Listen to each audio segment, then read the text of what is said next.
ഈശോ മിശിഹായ്ക്കും സ്തുതിയായിരിക്കട്ടെ. അരുൾ ചെയ്യപ്പെട്ട വചനം സങ്കീർത്തനം 27:1. കർത്താവ് എൻ്റെ പ്രകാശവും രക്ഷയുമാണ്, ഞാൻ ആരെ ഭയപ്പെടണം? കർത്താവ് എൻ്റെ ജീവൻ്റെ ശക്തിദുർഗമാണ്, ഞാൻ ആരെ പേടിക്കണം? ഈ വചനം എന്നും എപ്പോഴും നമ്മളുടെ ശക്തിയായി മാറട്ടെ. ഈ വചനത്തിൽ ആശ്രയിച്ച് ഈ ദിവസം മുന്നോട്ട് കൊണ്ടുപോകുവാൻ കർത്താവ് അനുഗ്രഹിക്കട്ടെ.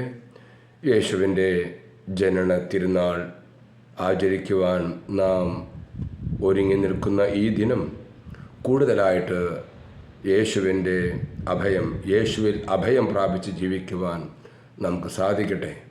കർത്താവ് അനുഗ്രഹിക്കട്ടെ. ആമേൻ.